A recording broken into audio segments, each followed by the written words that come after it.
Bishut Moray Verabotai, Le'ilou Ishmat, Belissim Tamsot Alav Shalom. Dans la paracha, les parachiotes que nous venons de lire ces dernières semaines, c'est des parachiotes qui parlent du Mishkan. C'est des parachiotes qui parlent, par exemple, parachat Teruma. La parachat Teruma, elle parle que Akadosh Baruch Hu, il demande à chaque juif d'apporter un don pour la construction du Mishkan. De la parachat Tetzavé, la Torah, elle parle de tous les donations que les juifs ils doivent apporter pour le Beit HaMikdash. Et bien sûr, la paracha de Pikoudé Kitissa, là-bas aussi la paracha, elle parle de tous de Mahatzah Shekel, et aussi là-bas la paracha, elle parle de la Avodah Zara que les Bnei ils ont fait.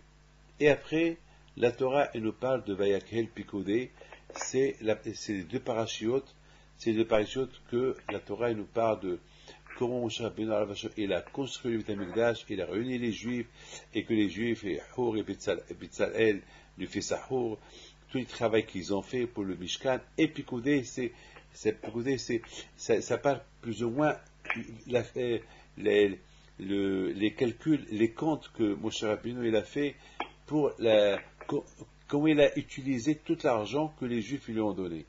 Pourquoi? Parce que c'est écrit Vaïta Naki Me'amachum Israël, que même un homme comme Moshe Rabbeinu, il faut qu'il donne des calculs, il faut qu'il donne des comptes. Il n'y a rien à avoir honte que le grand, il donne des comptes au petit, de dire voilà ce que tu m'as donné, voilà ce que j'ai fait avec ce que tu m'as donné. Et ce qui est impressionnant, c'est que vers la fin de la paracha, alors là c'est le plus beau. Là-bas c'est le plus beau. Vers la fin de la paracha, c'est écrit que une fois que Moshe Rabbeinu il a réussi à construire, à monter, à fixer tout le Mishkan, c'est écrit Velo yachal Moshe likanes kishachan alav Hashem. Que Moshe Rabbeinu alav Shalom, il ne pouvait plus pénétrer l'intérieur du Yachal parce que Hashem il est dedans. Parce qu'il y avait beaucoup de Ananim, beaucoup de la nuée sainte, parce qu'Hachem il est descendu dans le Mishkan, et la présence de Akadosh Baruch Hu, elle était là, elle était vue. Et cette présence du Mishkan, elle a fait d'une sorte que Moshe Rabbeinu ne pouvait pas rentrer à l'intérieur. Et c'est ça mes amis, et c'est ça mon fils, ce que je voulais savoir. Parce que, Béhémet, on voit Moshe Rabbeinu alav Shalom, c'est pas n'importe qui Moshe Rabbeinu. Moshe Rabbeinu, c'était quelqu'un qui est rentré dans le ciel. Il est monté dans le ciel. Il connaissait toutes les routes du ciel. Il connaissait toutes. Il a fait un parcours. Il a rencontré tous les malachim. Même les plus grands malachim que personne ne pouvait, comme le malach Matatron, que celui qui lui parle lui brûle. C'est pas parce que ce malach là est tellement puissant. C'est le seul malach qui a accès et peut s'asseoir sur le trône de Dieu. C'est le seul, comme c'est écrit dans le Ramban par Tissa. C'est le seul. D'ailleurs, vous savez très bien que c'est pour ça, comment ça s'appelle, il y a les 4 personnes, ils sont rentrés dans le Pardes. 4 sadikim, ils sont rentrés dans le Pardes, et les 3, ils ont été punis. Un est devenu fou, l'autre il est mort, et un autre est devenu athée. Le seul qui est rentré en bonne santé, c'est Rabbi Akiva. Mais Ben Azai, Ben Tema, et je crois, et Aher, et Elisha Ben Abouya, ils ont été punis. Pourquoi? Qu'est-ce qui s'est passé? Eh bien, parce qu'ils ont vu ce qu'ils ne devaient pas voir. Et ils ont vu quelque chose d'incroyable. Ils ont vu, comment ça s'appelle, Matatron, un des grands malachim qui était assis sur le trône de Dieu. Alors, un, ça l'a choqué, il est devenu fou. L'autre, ça l'a choqué, il est mort. Et un autre, Aher, Elisha Ben Abouya, Hitzitz Finizok. Il a vu, il est devenu athée. Pourquoi? Parce qu'il a dit, c'est pas possible. Il y a 2 personnes, parce que dans sa tête, il sait que Akadosh Baruch Hu, c'est le seul. Alors, il a vu un malach assis sur le trône d'Hachem. Il n'a pas compris comment un malach peut être assis sur le trône d'Hachem. Alors, ça l'a donné des mauvaises pensées, des mauvaises réactions, jusqu'à qu'il a pensé des mauvaises pensées. Mais de toute façon, il y a quelque chose qu'on doit, mais Rabbi Akiva alav shalom, Rabbi Akiva, il est rentré en bonne santé, il est sorti en bonne santé. Alors, il faut expliquer pourquoi Rabbi Akiva il est rentré en bonne santé et il est sorti en bonne santé. Parce que Rabbi Akiva alav shalom, moi c'est une raison que j'ai donnée. Elle est super, cette raison-là. Parce que Rabbi Akiva alav shalom, lui, il a vu l'amour du prochain. Rabbi Akiva il dit, Ve'afta l're'echa kamocha, c'est klal gadol b'Torah. Aime ton prochain comme toi, c'est la base de la Torah. Donc, Rabbi Akiva, il connaît que un être humain, s'il veut être proche de Dieu, il faut qu'il ait les midotes de Dieu. C'est quoi les midotes de HaKadosh Baruch Hu? Les midotes de HaKadosh Baruch Hu, ma'ane rahum gamat tarahum. Quand moi je suis miséricorde, toi aussi il faut que tu sois miséricorde. Comme que moi je suis Rahman, Hanoun, toi, comme j'ai pitié, toi aussi il faut avoir la pitié. Ça veut dire, HaKadosh Baruch Hu, il fait du bien du matin au soir avec les gens. Même avec tout le mal qu'on lui fait à HaKadosh Baruch Hu, parce qu'on n'écoute pas ses mitzvot, malgré tout, il nous maintient. Donc c'est quelque chose d'extraordinaire, la bonté de HaKadosh Baruch Hu. Alors c'est pour ça que je crois, dit, vous aussi, soyez comme moi, même si il est mal avec vous, soyez bien avec lui. Par exemple, on dit, Ve'afta l're'echa kamocha, aime ton prochain comme toi. Pourquoi la Torah ne dit pas Ve'afta le'amitra kamocha? Ou ve'afta le'habercha kamocha. Pourquoi les re'echa? Le re'echa, c'est du vebra. Que même s'il est mauvais avec toi, il faut l'aimer. Les re'echa, ve'afta le'echa kamocha. Et je vous dis quelque chose. Il y a un rabbin, ouais, j'ai pas honte de vous le dire. Il y a un rabbin à qui j'ai fait beaucoup de bien. Beaucoup de bien. Et je lui ai donné peut-être je lui ai donné $3 millions, ce rabbin-là. Pendant un X d'années, 27 ce que je lui ai donné parce que, et soudainement, et parce que j'ai arrêté de l'aider, parce que, pour des raisons que je ne peux pas dire, j'ai arrêté de l'aider. Pourquoi? Parce que je voyais que Baruch Hashem, il n'avait pas besoin de mon aide, parce que, grâce à Dieu, il avait d'aide d'autres personnes. Donc, je l'ai fait, Baruch Hashem, je l'ai fait démarrer. Bon, maintenant, il faut qu'on aide d'autres personnes, il faut faire démarrer d'autres personnes. Ben, il n'a pas admis ça, il a commencé à me critiquer. C'est de la folie. Alors, quelqu'un me dire, Rabbi David, mais c'est pas normal, il faut tomber dessus. Et je lui dis, justement, si tu tombes dessus, c'est là où je vais montrer ma faiblesse. Il faut le laisser. Laisse-le jusqu'à que lui-même un jour il va comprendre et laisse-le parler. Moi je sais une chose. Arizal Akadosh dit que le émet, que la vérité elle est stable. La vérité elle est debout c'est comme une chaise qui a 4 pieds. Et le sheker, il est instable. C'est comme une chaise qui a 3 pieds. Donc le sheker c'est l'instabilité. Et le émet, c'est la stabilité. Donc, ce qu'il est en train de dire, c'est du sheker. Donc, ça rien du tout. Ça va pas. Le contraire, laisse tomber. Et bien, justement, j'ai laissé tomber. Et quelques temps plus tard, je l'ai rencontré quelque part. Il vient, il me demande pardon. Il m'embrasse la tête, il m'embrasse les épaules. Pourquoi? Parce qu'il a vu que j'ai pas eu de réaction. Il sait que j'ai appris qu'il a mal critiqué, mais j'ai pas répondu. Alors maintenant, on comprend Rabbi Akiva. Rabbi Akiva, il avait une idée. C'est quoi l'idée de Rabbi Akiva? Aime ton prochain comme toi, même s'il est mauvais avec toi. Il faut aider, il faut être comme HaKadosh Baruch Hu. Donc maintenant, Rabbi Akiva, lorsqu'il a vu Matatron, lorsqu'il a vu un grand malheur assis sur le trône d'Hachem, ça l'a pas affaibli, ça n'a pas donné des mauvaises pensées. Pourquoi? Parce qu'il a dit, HaKadosh Baruch Hu, HaKadosh Baruch Hu, il a cette qualité. Même avec les gens qui sont mauvais avec lui, il les aime, il les maintient. Et une partie de Hachem, il a donné à chacun. Chacun de nous, il a une neshama. C'est-à-dire qu'Akadosh Baruch Hu, il s'est associé avec nous. Puis Akadosh Baruch Hu s'est associé avec nous. Alors, oui, le mal, c'est qu'Akadosh Baruch Hu, il décide un jour de dire à quelqu'un, un malheur, viens assis-toi sur mon trône. C'est ça Akadosh Baruch Hu. La grandeur d'Akadosh Baruch Hu, c'est tout ce qu'il a. Même sa royaume à lui, il le partage avec nous. D'ailleurs, dans la paracha de cette semaine, qu'est-ce qu'on dit? Faites-moi un sanctuaire et je vais résider en vous. Où vous avez vu ça? Où vous avez vu un roi qui dit aux pauvres, faites-moi plein, je vais habiter avec vous, dans votre ghetto. Où vous avez vu ça? C'est impossible. Un roi, il va habiter en retraite. Un roi, il va habiter dans son palais. Il va habiter dans les meilleurs endroits qu'il existe dans le pays. C'est ça le roi. Mais Akadosh Baruch Hu, non. Quand je il nous a demandé, Hashochen ita betom otam, même lorsqu'on est tamé, même lorsqu'on est impur, même lorsqu'on est loin de lui, Akash réside avec nous. Akash réside avec nous, il habite avec nous. Là où on est, Akash il habite avec nous. C'est inimaginable, inimaginable, inimaginable, inimaginable.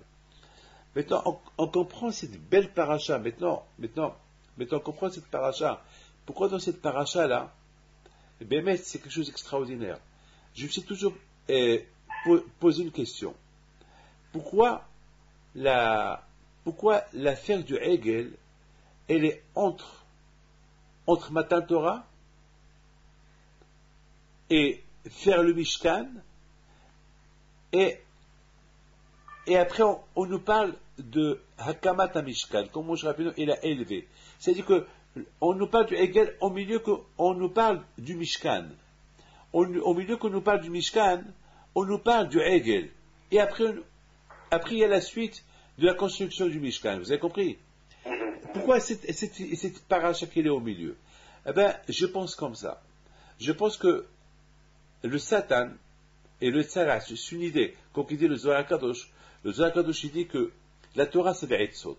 La Torah, c'est des conseils comment un homme il doit vivre. Par exemple, je vous dis quelque chose. Mettons, si la Torah si la Gemara dit, si Hachim ne nous aurait pas donné la Torah, il ne nous aurait pas du tout donné la Torah. Alors, vous savez, on va apprendre la Torah des animaux. On va prendre de la fourmi, ne pas voler, parce que les fourmis ne volent pas. On va prendre du chat. Les chats, ils ont la pudeur. On va prendre du coq, pardon, le coq, on va prendre derech eretz. Et du chat, on va prendre la pudeur. Et du chien, on va prendre la reconnaissance. Parce que le chien et la hasida, des animaux, on va apprendre des choses. Mais quand je vois il te dit quoi, quand je vois il veut donner le kavod aux hommes, il ne veut pas que je dégrader l'homme et tu apprends de l'animal. Non, Akash nous a donné la Torah pour apprendre de la Torah, c'est pas la peine qu'on apprend de l'animal. Maintenant, moi, je pose une question. Pourquoi Hachamim, ils sont arrivés à nous dire que si Hachem ne nous aurait pas donné la Torah, on va apprendre de l'animal? Pourquoi? Pourquoi Akash il va nous dégrader pour qu'on apprenne de l'animal? Pourquoi? Quelle est la raison? Eh bien, justement, Adam Uvhema touché à Hachem. Eh bien, justement, il faut que l'homme, il faut qu'il sache qu'il n'est pas loin de la Behema. Il n'y a aucune différence entre la Behema et l'homme. Il n'y a aucune différence. Parce que la Behema, c'est une vie, et l'homme, c'est une vie. Il faut pas, la différence, c'est Akash qu'il a fait une différence entre la Behema et, Akash il a fait une différence entre la Behema et l'homme. C'est quoi? Étant donné que la Behema, il ne va pas aller à l'école, étant donné que la Behema, elle n'a pas de qui apprendre. Alors quand je ferai la créonelle un teba, et la créonelle une matière, un teba, une conduite que le chien il est reconnaissant, que la fourmi elle ne vole pas, et la crée. Mais l'homme, quand je ferai l'homme, il est super parce que quand je vois il est dans l'homme. Il est dans l'homme. Donc quand je vois il est dans l'homme. Mais d'un côté, il ne faut pas oublier que entre toi et l'animal, entre l'animal et l'homme, il n'y a pas grand chose. Il n'y a pas un go hebdel, il n'y a pas une grande, beaucoup de fois on dit que dans l'homme, il y a nefesh behemite, que dans l'homme, il y a quelque chose animal dans l'homme, nefesh behemite. Il ne faut pas, en plus, n'oubliez pas qu'on mange des behemotes, on mange de la viande, donc on a un peu de behema, on mange de la viande. N'oubliez pas aussi, on mange tout ce qui pousse par terre. Alors il y a quelque chose de, comment ça s'appelle, il y a quelque chose de terre, il y a quelque chose de Adama. C'est-à-dire que l'homme en lui-même, c'est Basavadam, il a la chair et la viande, comme la Behema. Comme que la Behema, elle mange de la terre, l'homme aussi mange de la terre. La différence entre l'homme et la Behema, c'est qu'on ne mange pas ensemble, on ne mange pas dans la même assiette. D'ailleurs, même Adam Arishon a eu peur. Adam Arishon a dit à Akash quoi? Alors, moi, la Behema, on va être Lorsque Adam Arishon il a fauté et que Hachem il a jeté de Gan Eden, parce qu'avant il était comme un an, avant Adam Arishon c'était le malachim qui le faisait manger, c'est les malachim qui lui faisaient des steaks et il mangeait de Gan Eden, et lorsqu'il a fauté, quand je lui ai dit allez, tu sors de là, il a dit comment je vais vivre, tu vas vivre comme la Behema, comment moi les Behema vont manger de la même assiette, donc quelque part quand je vois au Chou, il a eu de la peine pour Adam Arishon, il nous a donné la Torah. Donc la Torah, à part la Torah qu'il nous a donnée, pour nous différencier de l'animal, Akash il a donné, il a mis en nous une association avec lui. Cette neshama extraordinaire qui fait partie de la Kadosh Baruch Hu, c'est extraordinaire. Donc je pense que la Be'akiva alav shalom il a pas été choqué. Donc Bezoma et Betema, ils ont été choqués de voir ce qu'ils ont vu, ils ne pouvaient pas supporter ce qu'ils ont vu, donc ça les a choqués. Un il est mort, un il est devenu fou. Aher, il a commencé à avoir de mauvaises pensées, mais Rabbi Akiva alav shalom, pour lui, Nichnas Bishalom, et Yatsa Bishalom. Pourquoi? Il est rentré en bonne santé, il a vu ce qu'il a vu, et ça ne l'a pas effrayé. Il n'a pas eu de mauvaises idées, il n'a pas eu un choc comme les autres. Pourquoi? Parce qu'il a dit, de toute façon, c'est ça la Mida de Akash. La Mida de Akash, il partage tout. Ah oui, le mas, il partage avec ce malach-là, il lui donne sa place, il dit, tiens, assieds-toi. Quand par exemple, un roi, par exemple, si je prends le roi du Maroc, ou bien je prends un roi puissant, et que ce roi-là, qu'est-ce qu'il fait? Un jour, il prend son fils, il le met sur son trône. Quoi? Ça va choquer quelqu'un? Non, ça va choquer personne. Un autre qui va s'asseoir sur le trône du roi, oui, ça peut choquer. Mais un roi qui prend son fils et le met sur son trône, il n'y a pas de choc. De toute façon, nous, en Israël, nous tous, toutes les Neshamot à nous, ils sont mitahat kisei hakavod. Donc, quelle est la différence? Si on est mitahat kisei hakavod, ou on est sur kisei hakavod. Vous comprenez? Il n'y a aucune différence, c'est le trône. Donc maintenant, je pense comme ça. Tout le but de l'homme de Matan Torah, c'est de se faire construire. C'est ça tout le but de l'homme de Matan Torah. Et pour qu'il se fait construire, il y a Elia Mishpatim. Tout après Matan Torah, il y a une page qui s'appelle Elia Mishpatim. C'est-à-dire, il y a un but. Pour se faire construire, il y a des conditions. Il y a des mitzvot. Il y a être aimé d'Akadosh Baruch Hu, ne pas voler à l'autre. Il faut être, il faut aimer ton prochain comme toi. Il y a ce qu'on appelle, il y a des tnaïm, il y a des conditions. Et avec ces tnaïm-là, tu vas à sous les Mishkan, on arrive à Parashat Roma. Tu vas te faire un sanctuaire. Mais, il faut savoir une chose, que le Satan est trop jaloux. Le Satan ne peut pas supporter qu'un homme, non seulement qu'il a la Torah, mais il va se construire avec les lois de la Torah pour être un sanctuaire pour Hachem va résider dedans lui. C'est impossible. Il ne peut pas supporter cela. Donc, il va tout faire pour lui donner des mauvaises idées. Et faire la Avodah Zara. Et c'est ça pourquoi la paracha du veau d'or, elle est au milieu.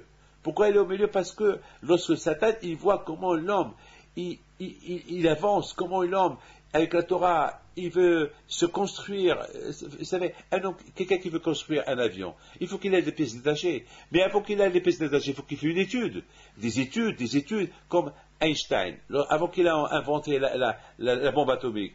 Il a fait des études, il a fait des calculs, il a écrit des calculs, et après, il a inventé la bombe atomique. Et c'est comme ça, les Avdil. Avant d'être un sanctuaire pour Akadosh Baruch Hu, il faut des études, il faut écrire, il y a des méthodes, il y a des conditions. Après, tu peux devenir un sanctuaire pour Akadosh Baruch Hu. Mais le Satan est très fort, il ne peut pas supporter une chose pareille. Alors qu'est-ce qu'il fait, Satan? Il fait par tous les moyens pour faire abandonner l'homme du chemin de Akadosh Baruch Hu. Mais à l'homme de faire attention, à l'homme de se travailler. À l'homme de se travailler. Et c'est la raison pourquoi l'homme, avec la Torah, il peut arriver à être associé à Kadosh Baruch Hu. D'ailleurs, c'est écrit que celui qui fait Shabbat, il devient associé à Kadosh Baruch Hu.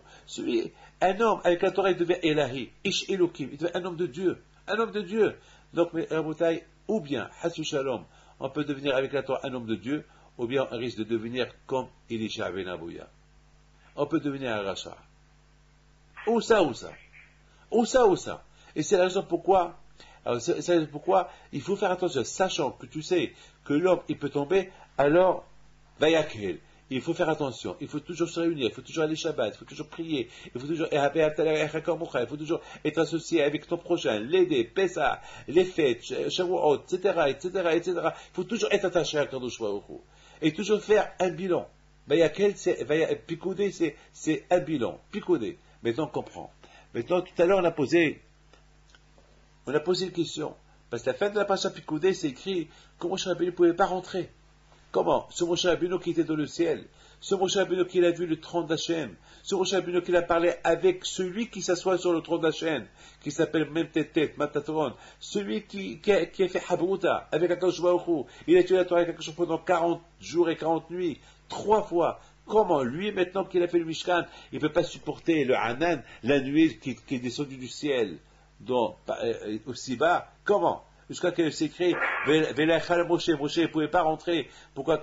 C'était dur pour Moshe Rabbeinu. C'est quoi ça? C'est quoi? Que Moshe Rabbeinu, il ne supporte pas les Hananim.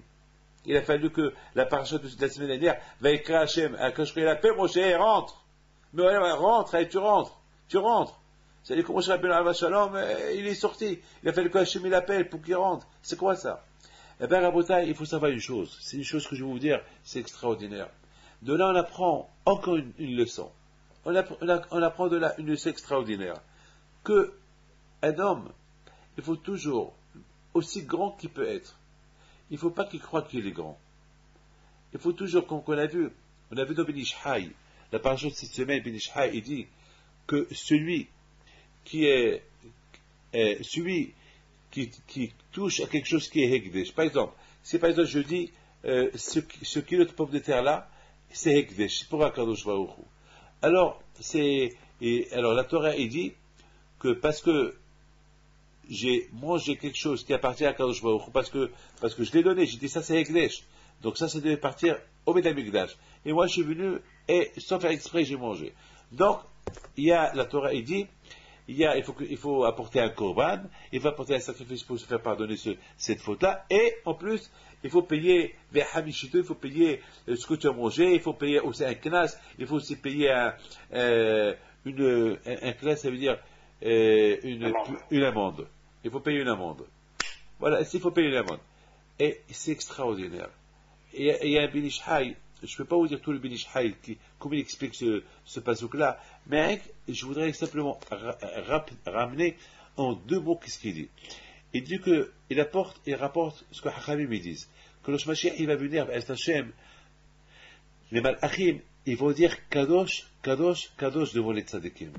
Ça veut dire que ce Kadosh, Kadosh, Kadosh que les Malachim disent, que HaKadosh Baruch Hu, le Mashiach il va venir, les Malachim ils vont le dire aux tzadikim. C'est de la folie ça.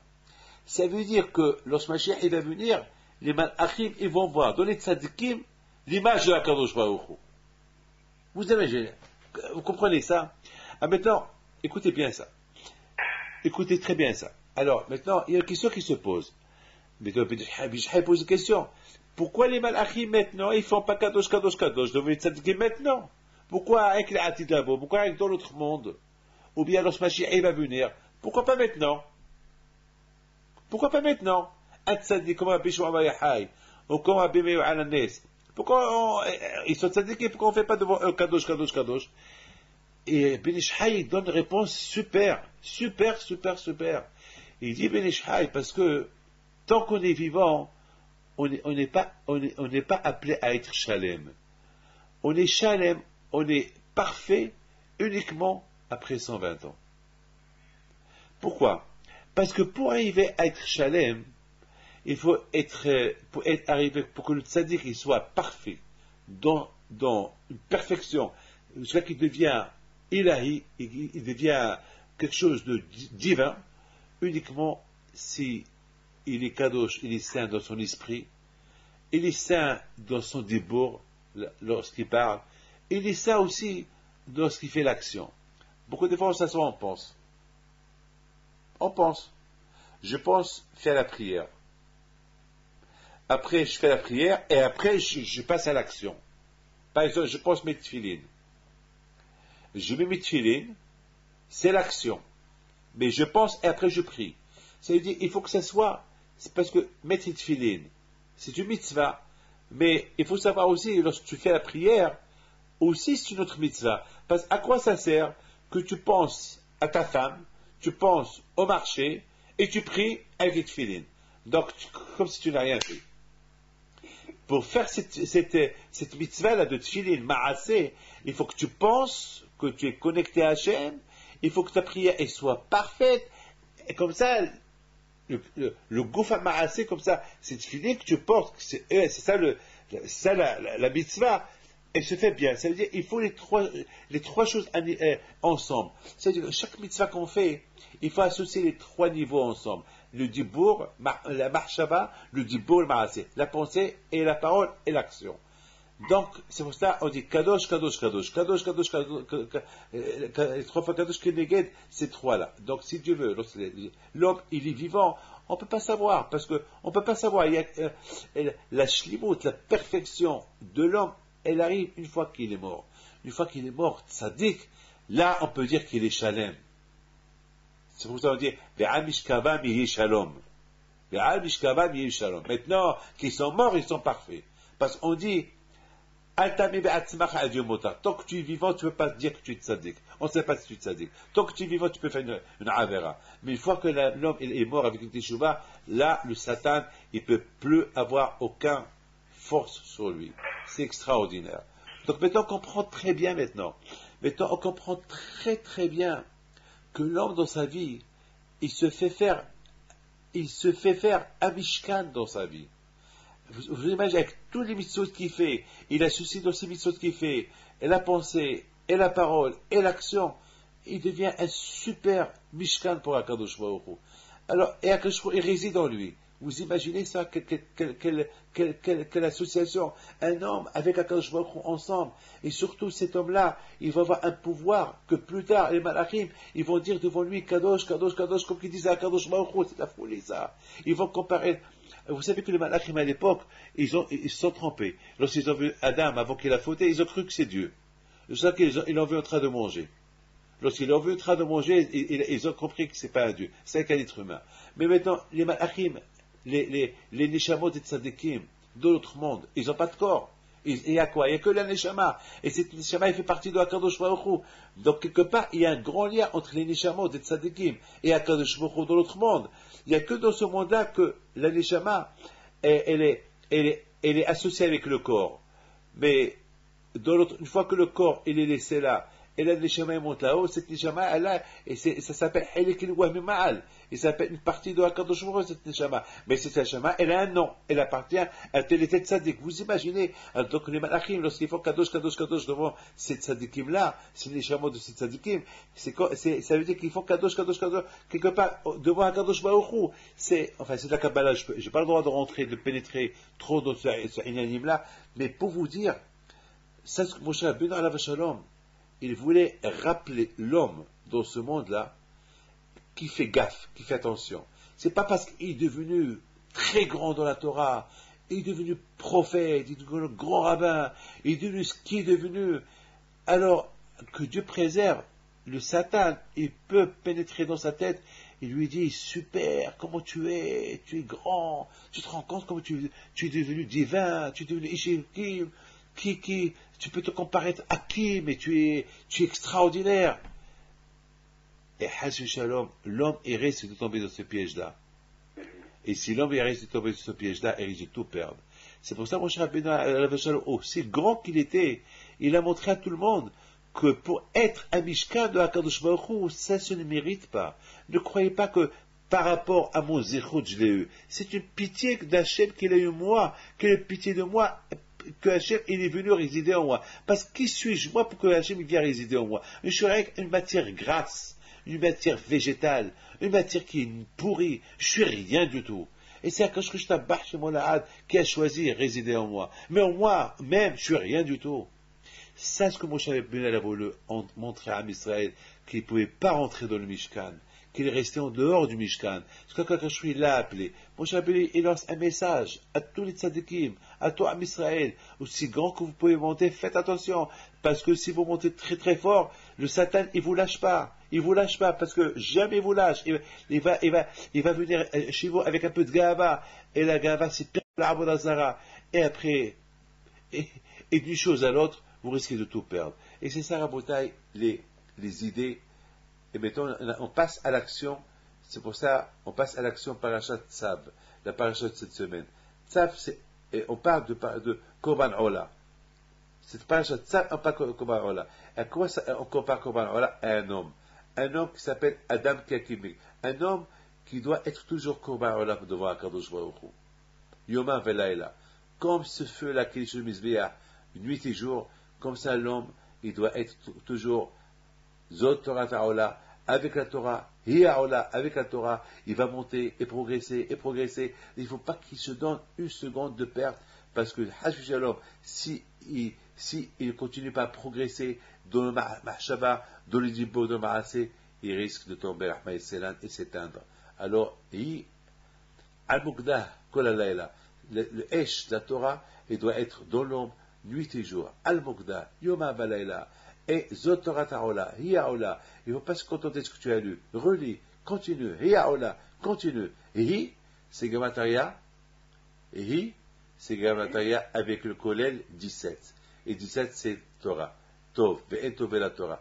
Zot Torah Ta'ola, Hi'aola, Hi ki la Kahtov Natati Lachem. Voilà, Rabotai, le Dvar Torah que j'avais à dire.